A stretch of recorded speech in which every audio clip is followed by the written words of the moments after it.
They say blood is thicker than water, but for 18-year-old Sarah, her own mother's blood was filled with nothing but venom. Trapped in a dusty mining town where the law was as loose as the gravel, she woke up every morning expecting pain and went to bed praying for mercy. She thought this was her fate, to be a punching bag for a bitter woman, until she withered away. But destiny has a strange way of intervening. Sometimes salvation doesn't come in the form of a knight in shining armor. Sometimes it comes as a terrifying silent giant from the frozen peaks. A man the townspeople whispered about in fear. A man who didn't ask for permission. This is the story of how a quiet mountain man stole a broken girl away from hell and the shocking life she found in the snow. The heat in Cold Creek, Wyoming, didn't just sit in the air. It pressed down on you like a heavy iron skillet. It was 1884 and the dust from the silver mines coated everything in a layer of gray despair, including the floorboards of the dilapidated shack at the edge of town where Sarah lived. Sarah scrubbed the wood until her knuckles were raw and bleeding, the lye soap stinging her cracked skin. She didn't dare look up. She could hear the rhythmic creak of the rocking chair in the corner. Creak, creak, creak. It was the sound of a ticking bomb. "You missed a spot," a voice rasped, wet with cheap whiskey and malice. Sarah flinched. It was a reflex honed over years of conditioning. "I'll get it, Mama. I'm sorry." Agnes Miller didn't look like a mother. She looked like a scarecrow stuffed with barbed wire. Her face was gaunt. Her eyes yellowed from liver rot, and her temper was as volatile as blasting powder.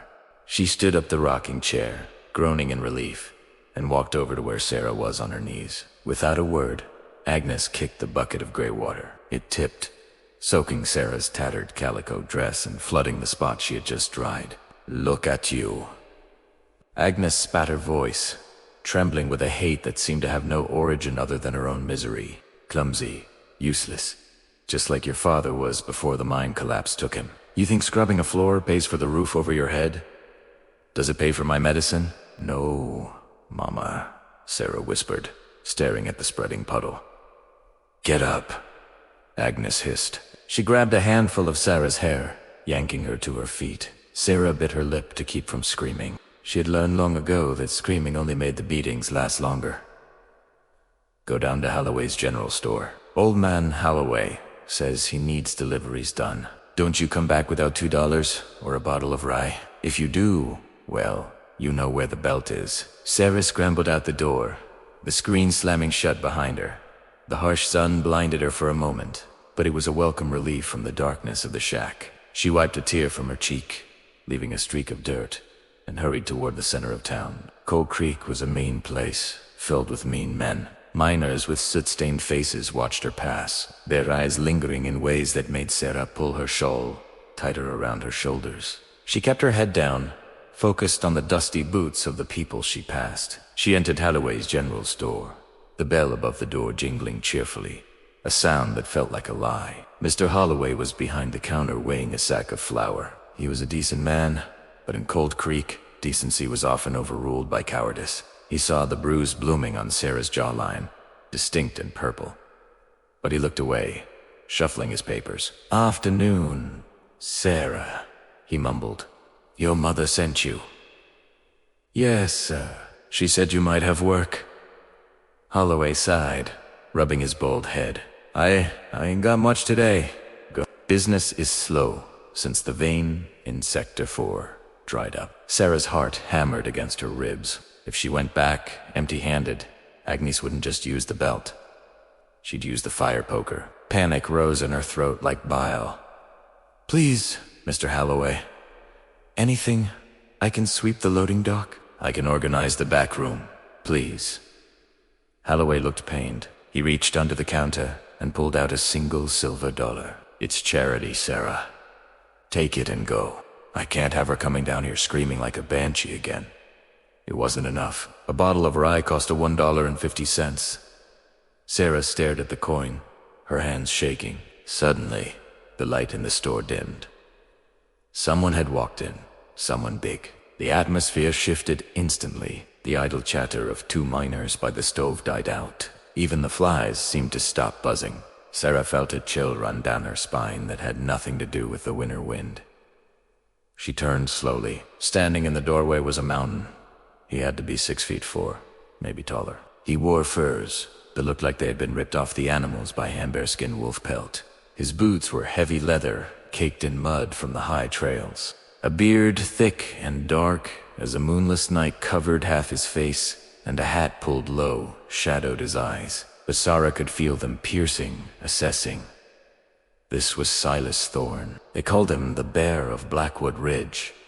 He came down from the mountains only 3 times a year to trade furs for ammunition, salt, and coffee. Rumors swirled around him like snow. They said he killed a man with his bare hands in Denver. They said he lived with wolves. They said he had no tongue because he never spoke more than a grunt. He walked to the counter, his heavy steps thumping against the floorboards. The smell of pine resin with smoke and old blood followed him. He dropped a heavy burlap sack onto the counter. It landed with a dull, heavy thud. "Silas," Holloway stammered his voice, jumping an octave. "Good to see you. Fine winter we're having." Silas didn't answer. He just opened the sack. Inside were pelts, silver, fox, beaver, pristine winter man, a small fortune in furs. Sarah tried to squeeze past him to leave, terrified to be in his orbit. But as she moved, her worn shoe caught on a loose floorboard. She stumbled, falling hard against Silas's arm. It was like hitting a tree trunk. He didn't move an inch. Sarah gasped, recoiling as if she'd touched a hot stove. "I'm sorry. I'm so sorry, sir." She waited for the blow. Men in Cold Creek hit you when you annoyed them. It was the way of things. She squeezed her eyes shut, hunching her shoulders. Silence. She opened one eye. Silas was looking down at her. His eyes were a startling clear gray, like the ice on a frozen lake. They weren't angry.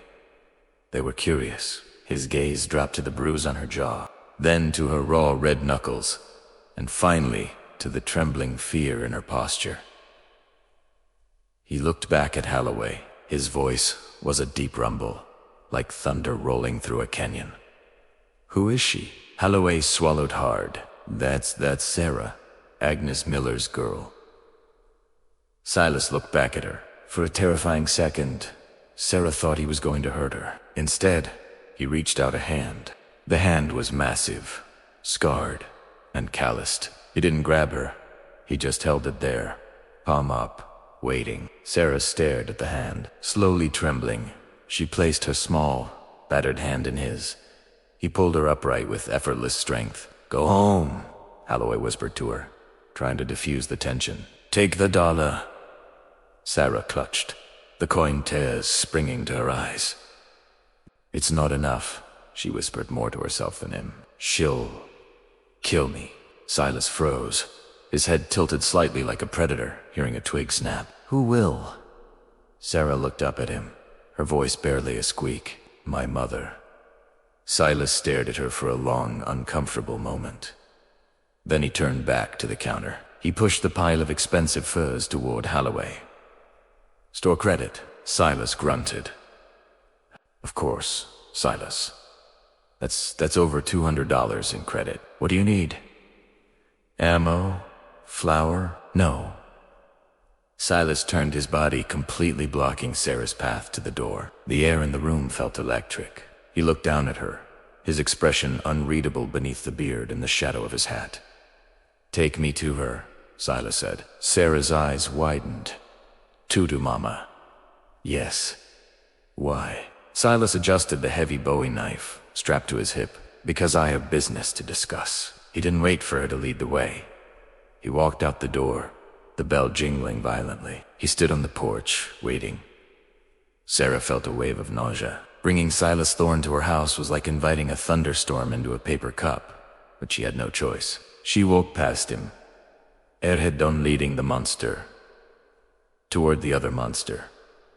The walk back to the shack was silent. The townspeople parted like the Red Sea for Silas, giving him a wide berth. When they reached the sagging porch of her home, Sarah hesitated. She's not well. Sarah warned, her hand on the doorknob. Silas reached over her shoulder and pushed the door open. Agnes was waiting. She had the fire poker in her hand, her face twisted in anticipation of violence. "You little brat. I told you if you didn't..." She stopped, the poker lowered. Her eyes went wide as she saw the massive figure filling her doorway, blocking out the sun. Agnes Miller, Silas rumbled. Agnes straightened her dress, trying to summon some dignity from the bottom of her whiskey bottle. Who's asking? What do you want here? Get out of my house. Silas stepped inside. The floorboards groaned under his weight. The shack suddenly felt incredibly small. He looked around, taking in the squalor, the empty bottles, the filth, and the bucket of gray water Sarah had spilled earlier. Then he looked at Agnes, and his eyes narrowed. I hear you have a debt, Silas said. At the store, Agnes blinked, confused. Everyone has debts. What's it to you? I'm settling accounts. Silas reached into his coat pocket. He pulled out a heavy leather pouch. He tossed it onto the rickety table. The sound of gold coins clinking against each other was unmistakable. Agnes's eyes bulged. She licked her lips. Gold. $500, Silas said. Enough to buy this shack. Enough to buy whiskey until your liver explodes. Enough to leave this town. Sarah watched, confused. Why was he giving her money?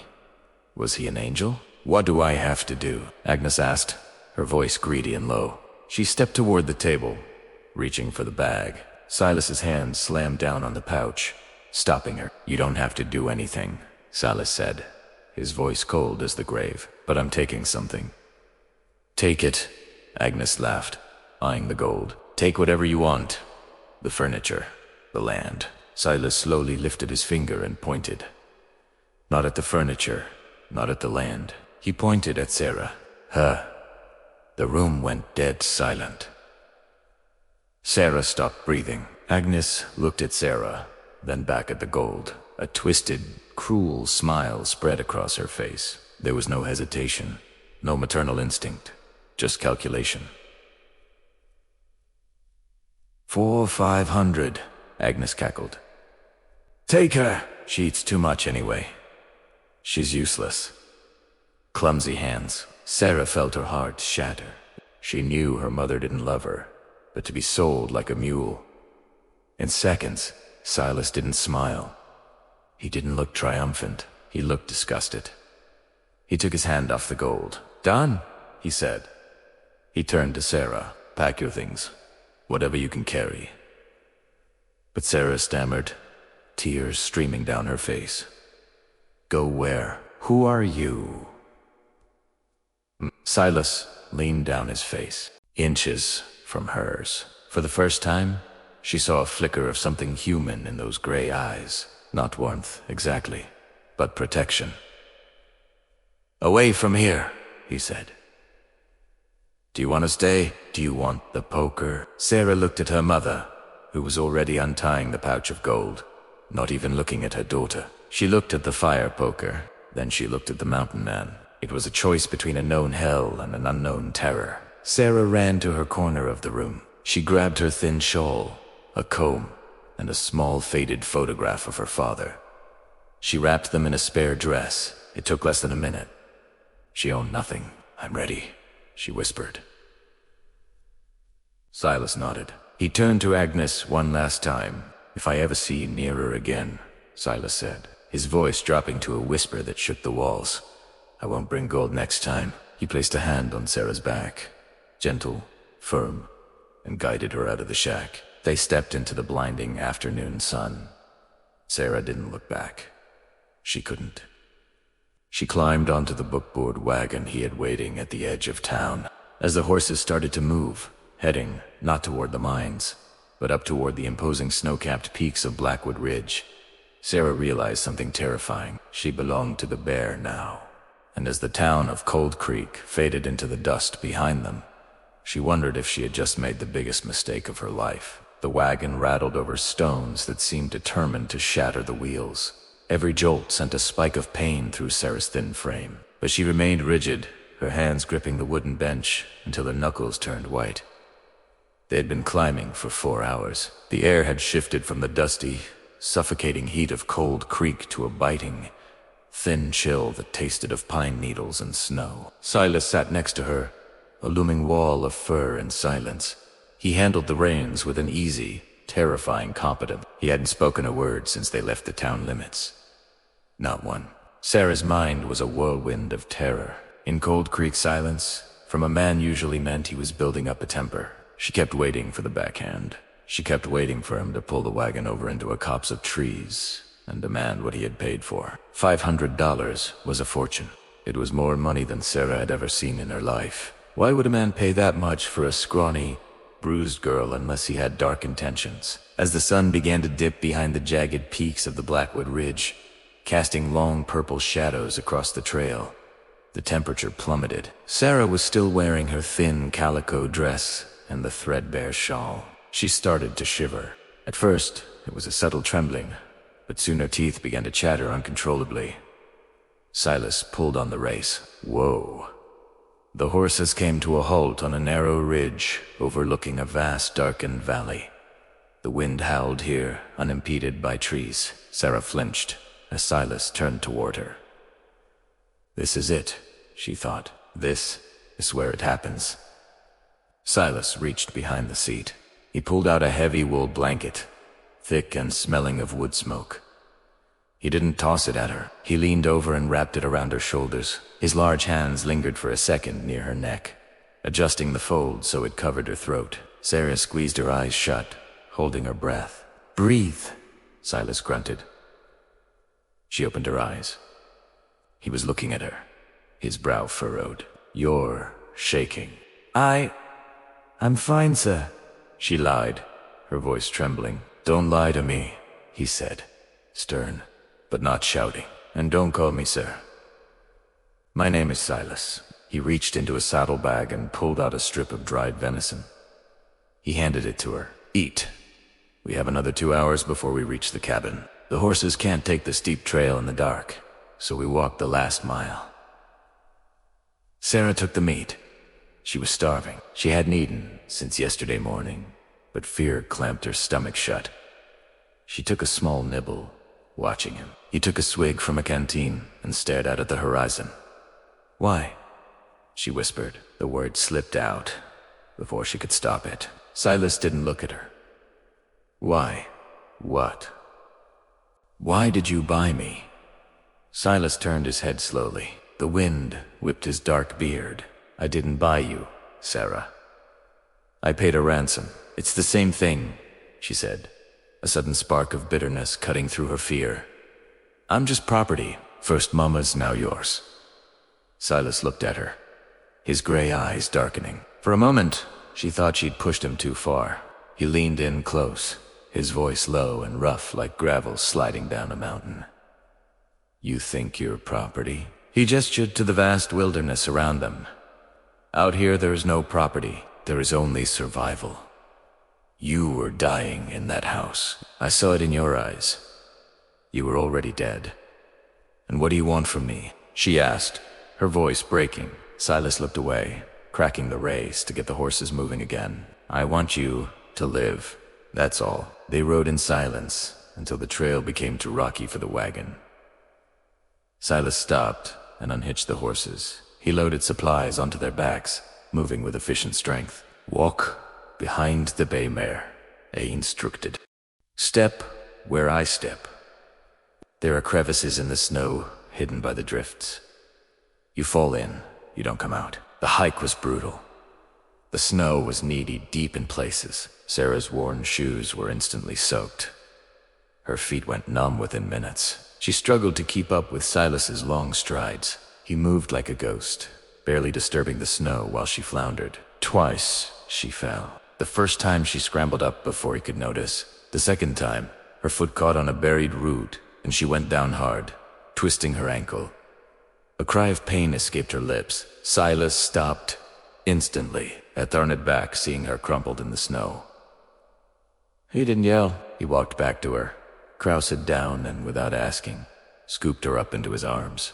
He carried her as easily as if she were a bundle of firewood. Put me down. Sarah gasped, humiliated. I can walk. Your ankle is swelling, Silas said flatly, and you're slowing me down. He carried her for the last mile. Sarah's head rested against his chest. She could smell the scent of him. Leather, pine, and something uniquely masculine. She could hear the slow, steady thump of his heart beneath the heavy furs. It was a steady rhythm, calm and strong. For the first time in her life, despite the freezing cold and the terrifying stranger, she felt a strange sensation. She was safe. But as the outline of a cabin appeared through the trees, dark and foroiding against the moonlight, the fear returned. The journey was over. Now the reality of living with the bear would begin. The cabin was a fortress built from massive logs notched together with precision. It sat in a clearing surrounded by towering pines that whispered in the wind. A stone chimney chuffed white smoke into the night sky. Silas kicked the door open, carrying Sarah inside. The warmth hit her like a physical blow. The main room was large, dominated by a massive stone fireplace, where a bed of coals still glowed red. Rugs made of bear and wolf skin covered the floor. It wasn't dirty like her mother's shack. It was orderly, clean. He set her down on a sturdy wooden chair near the fire. "Stay," he commanded. He moved around the cabin, lighting kerosene lamps. The golden light revealed shelves lined with books, hundreds of them. Sarah stared. She had never seen so many books. In Cold Creek, reading was considered a waste of time for a woman. Silas disappeared into a back room and returned with a pair of thick wool socks and a basin of water. He knelt before her. Sarah recoiled, tucking her feet under the chair. "What are you doing?" "Your feet are frozen," Silas said, grabbing her ankle. His grip was firm, but not painful. He began to unlace her wet boots. "If we don't warm them up slowly, you'll lose toes to frostbite. Then you really will be useless." He peeled off her wet stockings. Her feet were pale blue and white. He placed them in the lukewarm water, rubbing them briskly with his rough hands. The sensation was agonizing as the blood rushed back, stinging like needles. But Sarah bit her lip. She watched the top of his head, his dark hair messy from the hat. Here was a man who looked like he could snap a tree in half, kneeling on the floor, tending to her feet. It didn't make sense. "Why do you have so many books?" Sarah asked, trying to distract herself from the pain. Silas didn't look up. "The winters are long up here. A man needs to keep his mind sharp or the silence will eat him alive." "Can you read them all?" He looked up, then a flicker of amusement in his eyes. "I wrote 3 of them." Sarah's jaw dropped. You're a writer." "I was a lot of things," Silas grunted, drying her feet with a towel. "No, I'm just a trapper." He stood up, towering over her again. "There's a room in the back.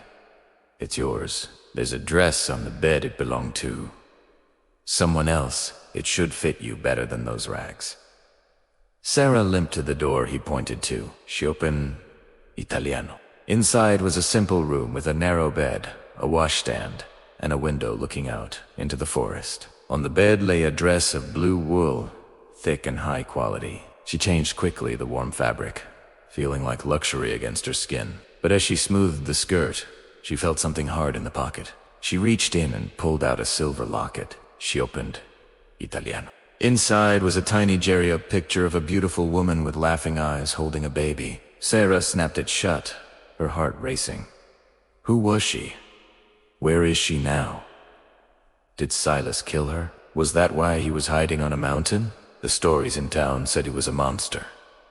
Maybe the monster had eaten his family. She hid the locket back in the pocket and returned to the main room. Silas was at the stove dishing stew into 2 bowls. He set them on the table. He sat down and began to eat. Sarah stood by the wall, hands clasped, head down. Silas stopped eating. He looked at her. "What are you doing?" "Waiting, sir." "Waiting for what?" "For you to finish, so I can eat what's left." That was the rule with Agnes. Agnes ate first. Sarah got the scraps. Silas slammed his spoon down on the table.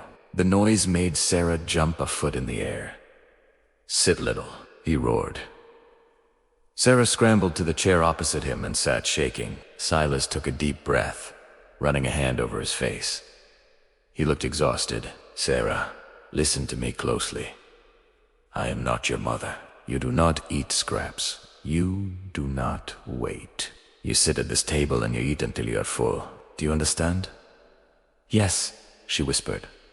Eat. She ate. The stew was rich, filled with venison and potatoes. It was the best thing she had ever tasted. Tears dripped from her nose into the bowl, but she kept eating. After dinner, Silas stood up.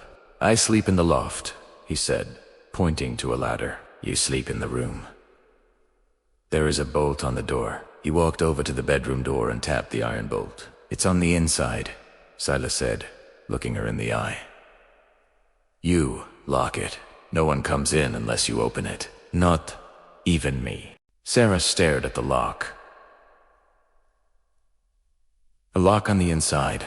It was a concept she couldn't quite grasp. Go, he said. Sarah went into the room and closed the door. She slid the heavy bolt into place. Click. For the first time in 18 years, she was locked in a room, and she wasn't the prisoner. She was the fortress commander. She collapsed onto the bed, burying her face in the pillow, and wept until sleep took her. 3 weeks passed. The snow deepened, burying the cabin up to the windowsills. Sarah fell into a routine. She cooked, she cleaned, though Silas often told her to stop scrubbing things that were already clean.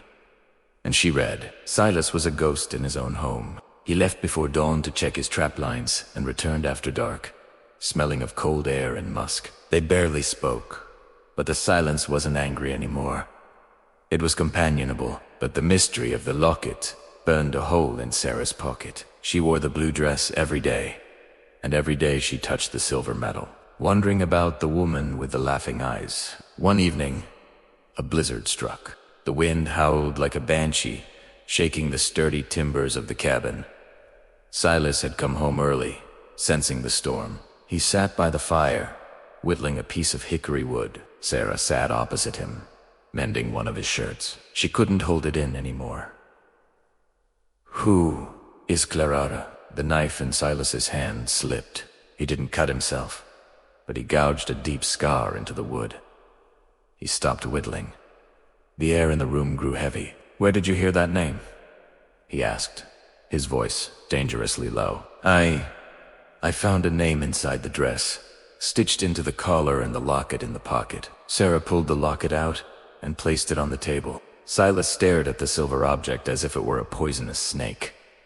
He didn't touch it. She was my wife. Silas said, his voice hollow. Was Sarah asked gently. She died 5 years ago. Smallpox. It took her and he swallowed hard as Adam's apple bobbing, and our daughter Emily. Sarah's hand flew to her mouth. I'm so sorry, Silas. I didn't know. That's why I came here, Silas said, looking into the fire. I was a lawyer in Boston, a city man. I thought I could buy safety. I thought money fixed things, but when the sickness came, money didn't matter. I couldn't save them. I burned the house down and walked west until I found a place where no one could find me. He looked at Sarah. The hard iron look was gone. He looked broken. I saw you in the store that day, he whispered. You looked just like her, like Clara. Not the face, but the spirit. Broken, but trying to stand. I couldn't leave you there. Sarah felt a warmth spread through her chest that had nothing to do with the fire. He hadn't bought her to be a servant. He had saved her because he couldn't save his wife. Suddenly, the dog, a large wolf dog hybrid Silas kept outside, began to bark viciously. Then a yelp in silence. Silas was on his feet instantly. He moved with a speed that defied his size. He grabbed the Winchester rifle from above the mantel and blew out the lantern. Get in your room, Silas hissed. Lock the door. Do not come out. What is it? Sarah whispered, terrified. Someone is out there in this storm. That's impossible. Not impossible. Silas cranked the lever of the rifle. Just desperate. Silas moved to the window, peering through the crack in the shutters. Sarah rushed to her room, but she didn't close the door all the way. She left a crack open, watching. A heavy thud shook the front door. Someone was hammering on it. Open up! A voice shouted over the wind. It wasn't a mountain voice. It was a city voice, sharp, nasal, and arrogant. Silas didn't answer. He aimed the rifle at the door. "We know you're in there," Thorne, the voice yelled. Or should I say, Captain Alistair Thorne of the Union Cavalry. "We've been tracking you for a long time." Sarah froze. "Captain Alistair, you have the wrong man," Silas boomed through the door. "Go away before I bury you in the snow." "We have a warrant," the man shouted, "for the murder of General Higgins in 65. Open up, or we burn you out." Silas looked back toward Sarah's room. He saw her face in the crack of the door. He looked torn. If he fought, she could get hurt.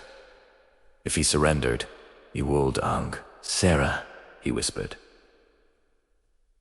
his voice carrying across the dark room. "Do you trust me?"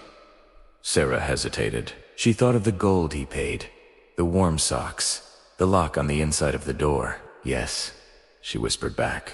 "Then get under the bed. Cover your ears." Silas kicked the table over to create a barricade. "Come and get at me then," he roared. The door shattered inward as a shotgun blast blew the hinges off. Snow and wind swirled into the warm cabin, followed by the dark shapes of 3 men in long duster coats. Silas didn't hesitate. The Winchester flashed in the dark crack. Crack! One man fell backward out the door. The other 2 dived for cover behind the overturned sofa. Bullets chewed up the wood of the cabin, sending splinters flying like shrapnel. Sarah screamed, scrambling under the bed, covering her head as the deafening roar of a gunfight filled the small home. The sanctuary was breached. The past had climbed a mountain, and it brought death with it. The cabin erupted into chaos. The sound of the Winchester was deafening in the confined space, a thunderous boom that vibrated in Sarah's teeth. From her vantage point under the bed, Sarah could see very little, only flashes of light and shadow. The kerosene lamp lay smashed on the floor, its oil spreading a puddle of blue flame near the hearth, casting frantic dancing shadows against the log walls. She heard the sharp crack thud of bullets hitting timber. She heard grunt of exertion and cries of pain. The wind howled through the ruined doorway, blowing snow into the room, mixing white powder with the dark stains that were rapidly spreading on the bearskin rugs. "Flank him." "Damn ya, he's just one man." The nasal voice Finch screamed from behind the sofa. Silas moved like the predator he was named after. He didn't stay still. He vaulted over the table he had overturned, using the moment of darkness between muzzle flashes to change position. A man in a duster coat lunged out from the shadows near the kitchen, a large revolver raised. Silas didn't even turn fully. He swung the butt of the rifle backward in a violent arc. There was a sickening crunch as wood met bone. The man dropped without a sound. Now it was just Silas and Finch. "It's over," Thorne Finch yelled, his voice shaking slightly now. "Give it up. You can't outrun the United States Army forever." "I stopped running a long time ago," Silas growled from the darkness near the fireplace. Finch popped up, firing wildly toward the voice. 2 bullets aimed into the stone chimney, sending sparks showering down. Silas stepped out from the shadows, silhouetted by the dying firelight. He leveled the Winchester. Click. Empty. Finch heard it. He laughed, a cruel, high-pitched sound. He stood up, fully aiming his revolver at Silas's chest. "Gotcha, you traitorous bastard." Sarah peering from under the bed. Dust Ruffle saw it happen in slow motion, Finch's finger tightening on the trigger. Silas standing tall, refusing to cower, accepting his fate. No, she wouldn't watch another person she cared about be destroyed. She wouldn't just wait for the blow anymore. With a surge of adrenaline that defied her small frame, Sarah scrambled out from under the bed. She grabbed the first thing her hand touched, the heavy cast-iron skillet resting on the pot-belly stove. It was searing hot, burning her palm, but she didn't feel it. Finch heard the movement and instinctively turned his head toward her for a split second. That second was all Silas needed. He didn't go for his knife. He charged. He crossed T, 10 feet between them. Before Finch could refocus his aim, Silas slammed into the smaller men, driving him backward against the wall with bone-shattering force. Finch's gun went off into the ceiling. The fight that followed was brutal, primal, and short. It was the violence of the frontier, unvarnished and ugly. Silas was a whirlwind of rage, unleashing years of pent-up fury. Fists flew, blood sprayed against the logs. Finally, there was silence, save for the howling wind and Silas's ragged breathing. Finch lay motionless on the floor. Silas stood over him, his chest heaving. He was covered in blood, some his own, most not. He slowly turned toward Sarah, who was standing by the stove, still clutching the skillet, her chest heaving, her eyes wide with horror at the carnage. He took a step toward her and then stumbled. He gripped his left shoulder. Blood was dark and slick against his buckskin shirt. Silas. Sarah dropped the skillet and ran to him. He looked down at her, his gray eyes hazy with pain. You came out, he rasped. I told you to stay. You needed help, she whispered, reaching for his arm to support him. He looked at the skillet on the floor, then back at her. A ghost of a smile touched his bloody lips. Yeah, I guess I did. His knees buckled and the mighty bear of Blackwood Ridge collapsed onto the blood-soaked rug. The rest of the night was a blur of terror and work. Sarah had to drag the bodies of the intruders out into the snow just to clear a space to work. She would deal with them tomorrow. Tonight, she had to save Silas. The bullet had passed through the fleshy part of his shoulder. A clean shot, missing the bone, but he had lost a lot of blood.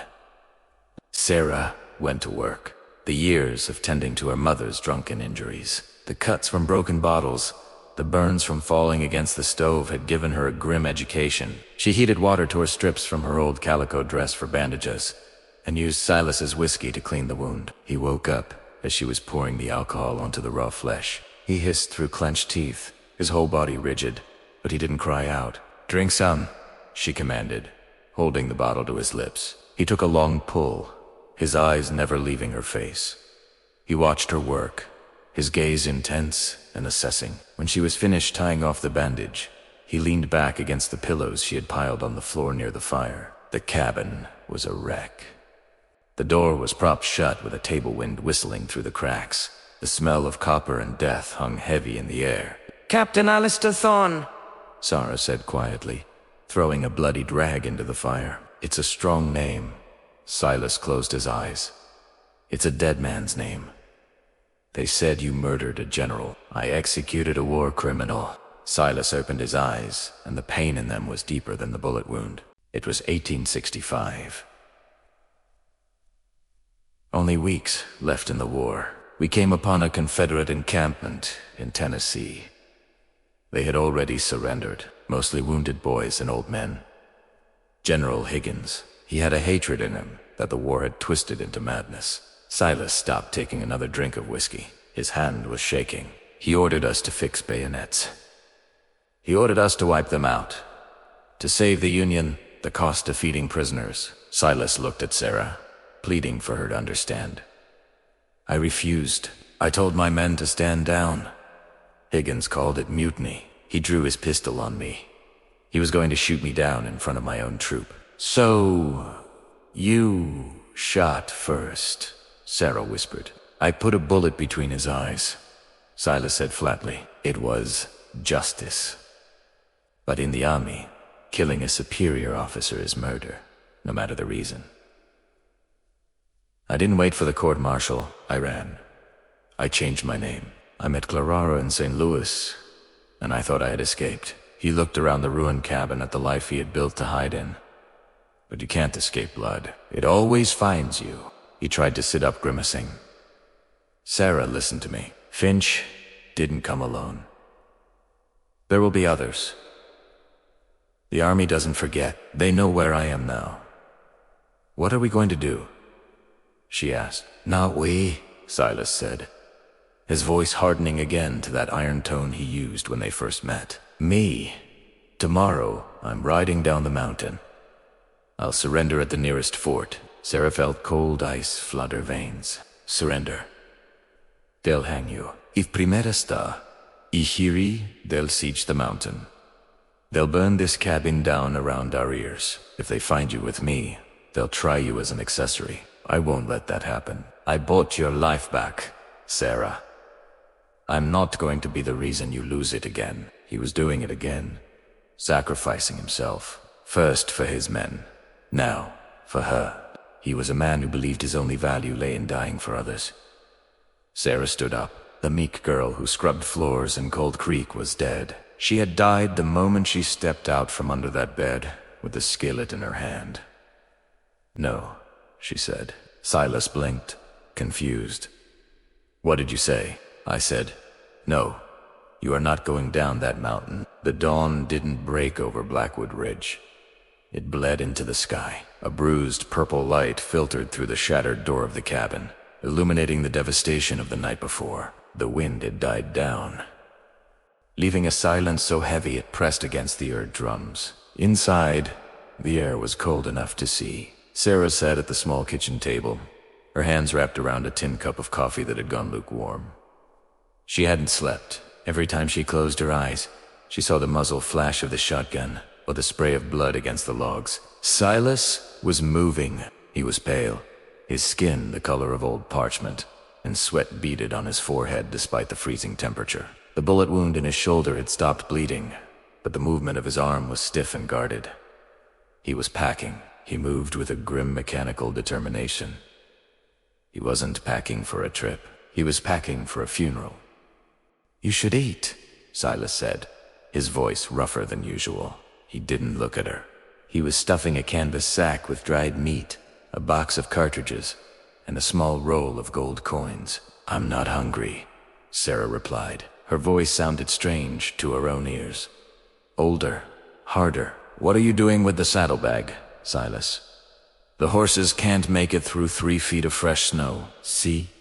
Las pause." He buckled the strap of the bag, his knuckles white. "The horses aren't going." "I am.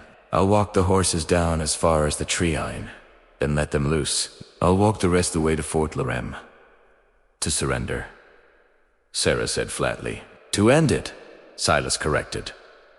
He finally turned to face her. The left side of his shirt was stained dark with dried blood. Finch was a scout, a vanguard. If he's here, the main column isn't more than 2 days behind him. They'll have trackers, dogs, and mountain howitzers. They will tear this mountain apart to find me. He walked over to the table and placed a heavy iron key in a thick envelope on the wood in front of her. "This is the deed to a plot of land in Oregon," he said, "and a letter of credit for a bank in San Francisco. It's under a false name. It's yours. When the soldiers get here, you tell them I kidnapped you. You tell them you were a prisoner. You tell them I forced you to cook and clean. They'll take you back to town as a victim. You take the next stagecoach west and never look back." Sarah looked at the envelope. It represented safety. It represented the freedom she had dreamed of when she was scrubbing floors in Cold Creek. A life without beatings, a life of comfort. It made her sick to her stomach. "You think they'll give you a trial?" Sarah asked quietly. "I'm an officer. Even a disgraced one is entitled to a court-martial." "You're a fool," Sarah said. Silas blinked, stunned.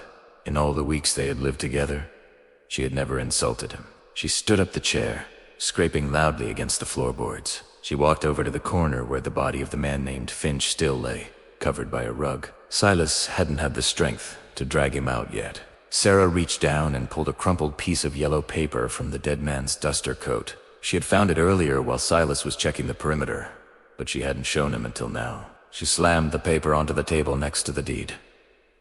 "Read it?" she commanded. Silas picked up the paper. It was a telegram dispatch from the Department of War addressed to Finch. As he read, his eyes narrowed. The color drained even further from his face. Subject: Captain Thorne. Status Priority 1. Instruction: do not apprehend. Target possesses sensitive intelligence regarding Tennessee incident. Execute on sight. Confirm. Kill with head. No witnesses. Silas lowered the paper. His hand trembled slightly, not from fear but from the bitterness of betrayal. "They aren't coming to arrest you." "Silas," Sarah said, her voice shaking with rising emotion, "they aren't coming to give you a day in court. They're coming to erase you. You executed a monster, but that monster had friends in Washington. If you walk down that mountain to surrender, you won't make it to the front gate. They'll shoot you down like a dog and leave you in the snow. Then I have no choice. Silas rored, the sudden shout, echoing off the walls. If I stay, they kill me and you. The order says, no witnesses. Do you understand what that means, Sarah? It means if they find you here, you die. So I won't let your blood be on my hands. I have enough blood on them already. He grabbed the saddlebag and lurched toward the door. I'll draw them away. I'll lead them into the canyons. You wait here until the shooting stops. Then you go. He reached for the door handle. Click-clack. The sound of a lever-action rifle being racked stopped him dead. Silas turned slowly. Sarah was standing 10 feet away. She held his Winchester 1873. The stock pressed firmly against her shoulder. The barrel leveled squarely at his chest. Her stance was wide, her grip solid. She wasn't trembling. Sarah, Silas warned, his voice low. Put the gun down. No, she said. You're not going to shoot me. Try to walk out that door and find out. She threatened. Her eyes were burning with tears, but her gaze was ferocious. You saved me from a life of hell. Silas, you showed me that I was worth more than the dirt on a floor. You gave me a home. You gave me respect. And now, you want to throw your life away for a government that wants you dead. You want to leave me alone again. I am trying to save you. I don't want to be saved if it means you die. S'escrimef. I would rather freeze on this mountain with you than live in a mansion in Oregon knowing I let you walk to your death. You are not just a captain. You are not just a trapper. You are my family. You are the only family I have ever had. The word hung in the cold air. Family. Silas stared at her. He looked at the rifle, then up at her face. He saw the bruise on her cheek fading, replaced by the flush of defiance. He saw the girl he had pulled out of the general store, who had flinched at a raised hand, now standing ready to shoot the only man she trusted, rather than let him commit suicide. She had become exactly what he had tried to make her strong. Silas's shoulders slumped. The fight went out of him. He let the saddlebag drop to the floor with a heavy thud. If we stay, Silas said, his voice quiet. We die. Then we don't stay here. Sarah lowered the rifle, but didn't let go of it. And we don't go down. We go up. Silas looked toward the window, toward the jagged, razor-sharp peaks of the upper ridge. The high pass in winter. It's suicide, Sarah. The drifts are 20 feet deep. There's no game, no shelter. You know the caves? Sarah insisted. I've seen your maps. You marked the old bear caves on the north slope. We can make Italiano. We have force. We have fire. We have each other. She stepped closer, closing the distance between them. They expect you to run or to fight and die. They don't expect you to vanish into the sky. Let them find an empty cabin. Let them think we died in the storm. Let them chase ghosts. Silas looked at her, really looked at her for a long moment. He saw the steel in her spine. He realized that she wasn't just following him anymore. She was leading him. He reached out his good hand and gently took the barrel of the rifle, lowering it. You'd really shoot me. Sarah managed a watery, weak smile. I'd have aimed for the leg. You're heavy to carry. Silas let out a breath that was half laugh, half sob. He pulled her into his arms, burying his face in her hair.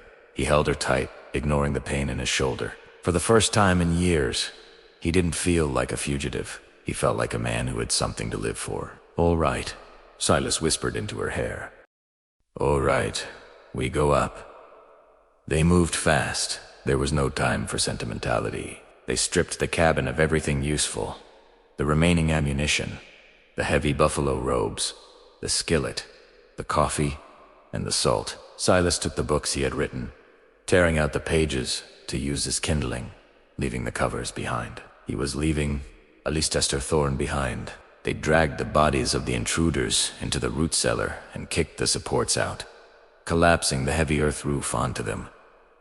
A grave for the wicked. Then Silas took a bottle of kerosene and splashed it over the floorboards of the cabin. He struck a match. Ready? he asked. Sarah looked at the flames beginning to lick up the curtains. She thought of her mother. She thought of the fear. She took a deep breath of the biting mountain air. "Burn it," she said. He dropped the match as the cabin turned into a roaring inferno, sending a pillar of black smoke high into the gray sky.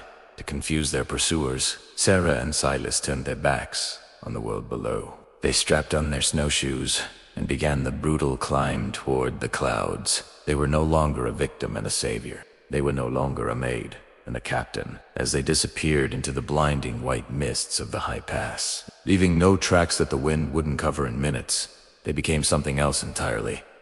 They became a legend. The people of Cold Creek would whisper about them for 50 years. Some said the bear killed the girl and died in the fire. Others said the army got them both. But the old trappers who ventured high into the peaks where the air was thin and the eagles nested told a different story. They spoke of a man and a woman who lived where no one else could, guarding the mountain free as the wind bound only to the wild and to each other. What a powerful ending. Sarah truly came into her own, proving that loyalty is the strongest weapon of all.